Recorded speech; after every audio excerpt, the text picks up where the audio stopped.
अब देखो, अब पीत की थैली का पत्थर के बारे में मैं बता रहा हूँ।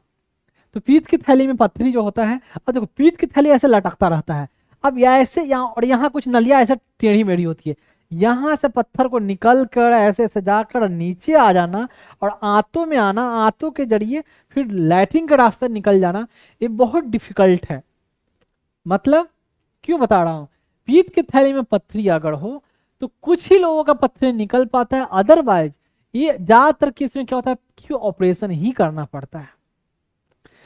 क्योंकि पेशेंट को जो पीत की थैली में भी मैं कभी बताऊंगा, तो कोई कोलेस्ट्रॉल का बना होता है, कोई पिगमेंट का, मतलब ऐसे जाने कुछ घुलने वाला पथरी होता है, कुछ बिना घुलने वाला। ज्यादातर पथरी होते हैं जो मिक्स पथरी होते हैं, दो चीज से बने होते हैं, तो घुल ही नहीं पाते दवाई से।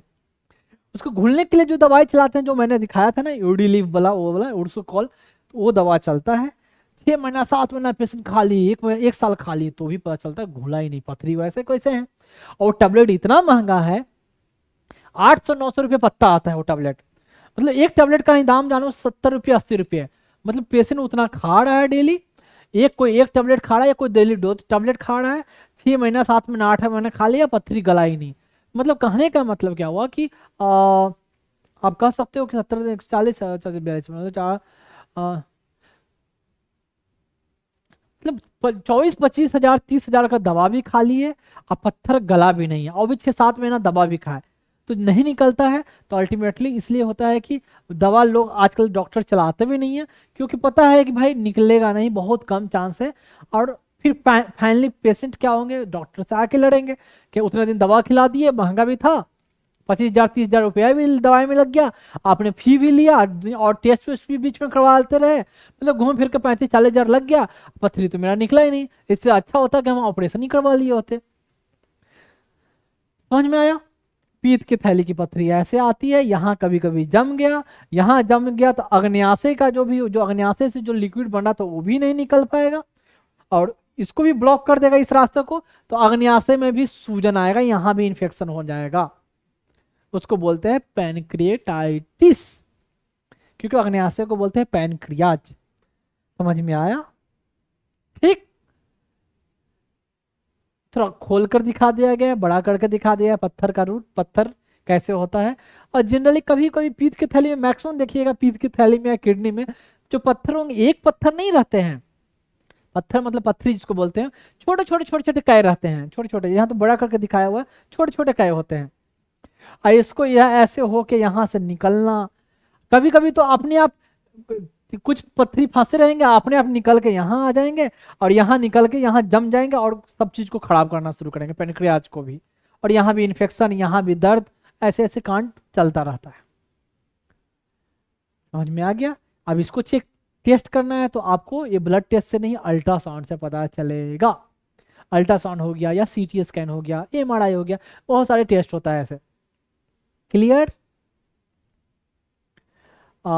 उसको ही थोड़ा डिटेल करके दिखाया है, बड़ा करके दिखाया है, कुछ बड़ा चीज़ है नहीं। पेशेंट को ये जब यहाँ ये सब एरिया जो यहाँ का एरिया है, तो यहाँ दर्द होगा, पेशेंट ऐसे दर्द लेकर ऐसे बेचारा पकड़े रहेगा, यहाँ दर्द हो रहा है। अग्न्याशय पेनक्रियाज के पास दर्द होगा तो पेनक्रियाज का दर्द तो पीछे जाता है। क्यों? क्योंकि पेनक्रियाज आप देख रहे हो ना, सामने नहीं होता है। एक तो लीवर यहाँ आया, आंत आया, पेट आया, स्टोमक, स्टोमक का और पीछे होता है। तो पेनक्रियाज का दर्द आदमी को सामने तो होता है, और ये दर्द पीछे भी जाता है, अग्न्याशय का दर्द पीछे, तो ऐसा लगता है कि इधर से कोई चुभाकर पीछे से कोई निकाल रहा हो, ऐसे दर्द होता है पेशेंट को, पार्टिकुलरली उस केस में। क्लियर है? बस ये सब कुछ कुछ समझने के लिए है, कुछ बड़ा चीज नहीं है, सब चीज बताया हुआ है। बस एक एक करके एक एक नजर मारते जाए, यहाँ तक, यहाँ तक। और ये उस नली को थोड़ा फाड़ कर बीच से खोल कर दिखा दिया गया है कि देखो नली ऐसा अंदर ऐसे होता है। अच्छा अच्छा, सुंदर सुंदर ऐसा पिक्चर है समझने के लिए। तो एक एक कर अब देखते हैं लीवर का काम क्या होता है, फंक्शन ऑफ लीवर। तो सबसे पहले भी बताया है कि लीवर का काम है प्रोटीन बनाना। तो अब कहोगे कि प्रोटीन बनाना, तो हम लोग खा रहे हैं तो फिर प्रोटीन क्यों बनाता है लीवर? तो हम लोग जो खाना खा रहे हैं, जैसे अंडा खा रहे हैं, दूध खा रहे हैं, नॉन मांस मुर्गा मछली जो भी खा रहे हैं उसमें प्रोटीन है, तो उसके अलावा भी फिर भी लीवर प्रोटीन क्यों बना रहा है? तो जो प्रोटीन हम लोग खाते हैं उन प्रोटीन को वापस ये क्या करता है, हमारे बॉडी में उस प्रोटीन को तोड़ा जाता है। मतलब कहने का मतलब प्रोटीन है, बेसिकली प्रोटीन जाने के पूरा चेन है, उसकी छोटी छोटी जो यूनिट या इकाई बोलते हैं उसको एमिनो एसिड बोलते हैं। तो उसको तोड़कर फिर नया प्रोटीन बनाया जाता है दूसरे टाइप का। जो हम खा रहे हैं वो मिल गया बॉडी में गया, लेकिन इसके अलावा और दूसरे भी प्रोटीन की जरूरत होती है, या जो एमिनो एसिड बोला मैंने, प्रोटीन की जो छोटी इकाई है, दूसरे एमिनो एसिड की जरूरत है, जो हमें खाने से नहीं मिलता है, हमें बनाना भी पड़ता है, या खाने से जितना मिलता है जो सफिशिएंट नहीं होता है, बॉडी को और जरूरत है, तो वो बनाने का काम प्रोटीन में, लीवर में होता है। यानी लीवर फर्दर प्रोसेस करता है, फर्दर और प्रोटीन या और एमिनो एसिड को बनाता है। ठीक है, अब देखें, लेकिन मैंने मेंशन किया है कि सारे मैक्सिमम प्रोटीन को बनाता है, लेकिन एक प्रोटीन जो है छोड़कर, जिसको बोलते हैं गामा, नाम लिया गया, इंग्लिश में नाम है ये गामा ग्लोबुलिन। मतलब ये जो है कहने का मतलब, एक गामा ग्लोबुलिन क्या है मैं अभी बताऊंगा। और उसके बाद देखें, उसके बाद लीवर में कहा गया है कि क्या, कि ये प्रोटीन को तो बनाता ही बनाता है, एंड जो प्रोटीन को जो हम खाएं उसको प्रोसेस करके उससे जो बॉडी को जो एनर्जी मिलता है, तो एनर्जी को प्रोड्यूस करता है, मतलब एनर्जी उससे रिलीज करवाता है।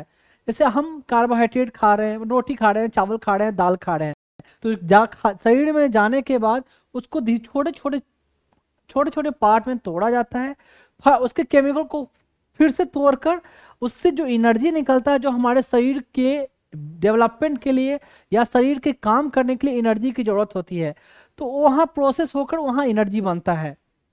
और जो एक बात और ही बता दूं, मैक्सिमम लोग शौकीन होंगे कि हम प्रोटीन खाएंगे, हम कार्बोहाइड्रेट नहीं खाएंगे और हम फैट नहीं खाएंगे।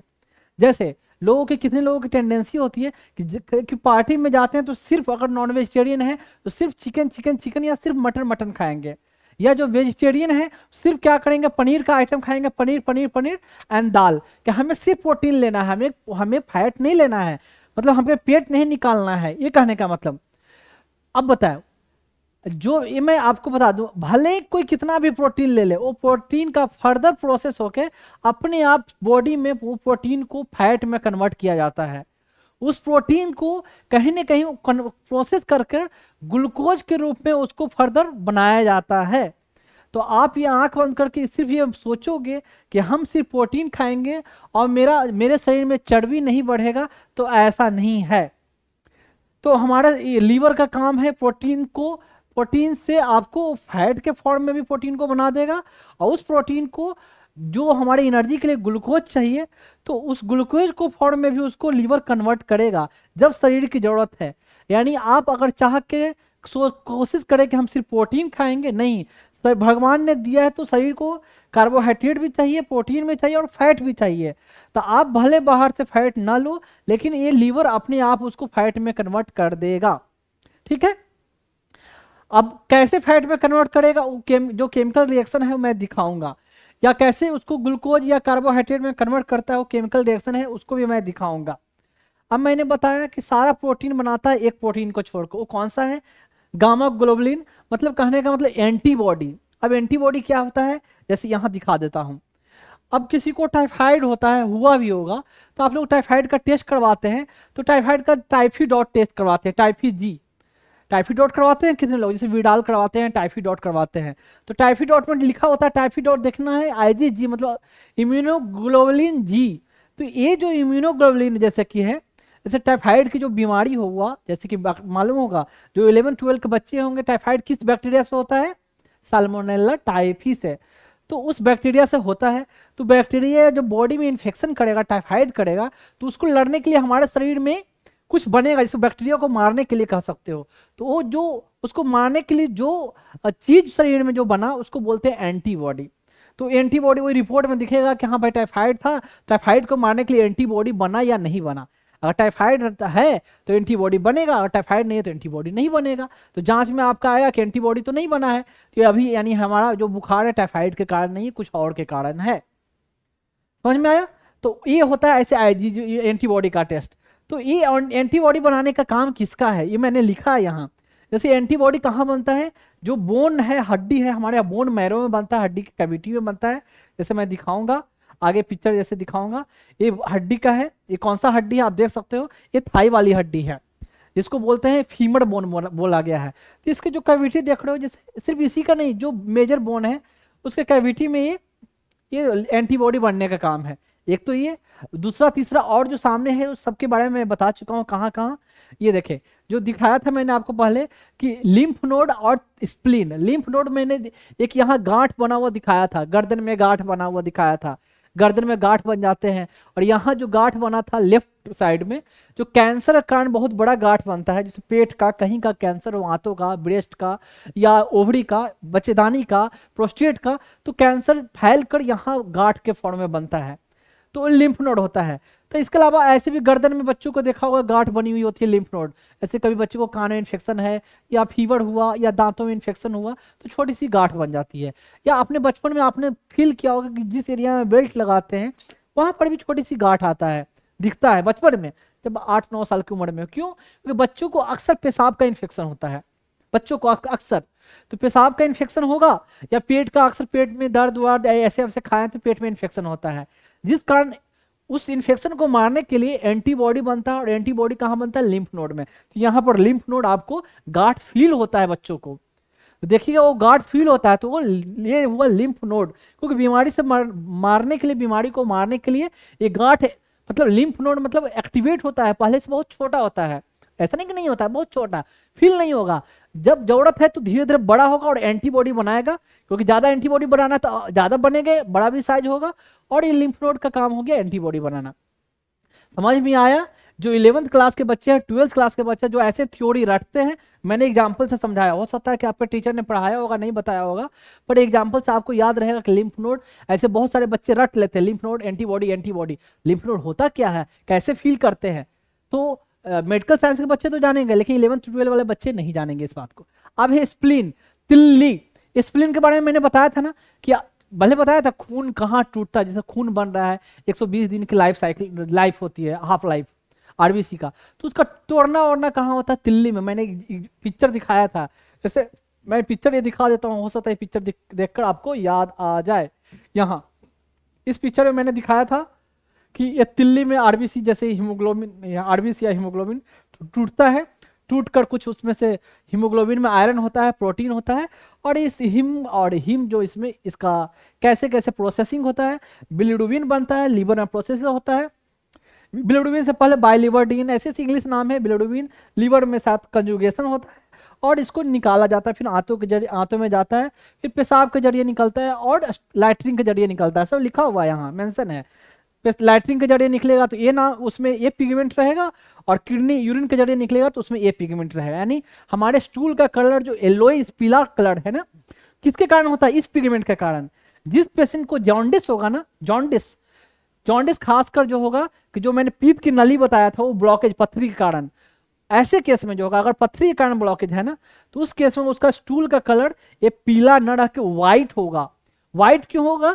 क्योंकि ये जो ये नली से जो ये सब आया ना, नली से, पीत की नली वाली से ये ब्लॉक रहेगा, तो ये सब आएगा कहाँ? ये आएगा नहीं, तो ये कलर आएगा कैसे लैट्रिन में? समझ में आया ना? फिर से ये पिगमेंट है, हीम जो है हीमोग्लोबिन का ये पोर्शन टूटा, बिलिरुबिन बना, बिलिरुबिन जो है लीवर में आया। बिलिरुबिन क्या होता है कि पहले है जो पानी में नहीं घुल सकता, यानी ब्लड में ट्रांसपोर्ट नहीं हो सकता, क्योंकि ये कोलेस्ट्रॉल यानी फैट में घुलने वाला चीज है, तो इसको कंजुगेशन होकर पानी में घुलने लायक बनाते हैं, आंतों में पहुंचता है, आंतों के जरिए खून में चूसा जाता है, खून में चूसने के बाद ये है जो किडनी के पास पहुंचता है, और कुछ चीजें खून में चूसाता है, कुछ चीजें आंतों के जरिए निकल कर लैट्रिन के रास्ते में निकल जाता है। ये मैंने पहले बता चुका हूं, मुझे बार बार बताने की जरूरत नहीं है।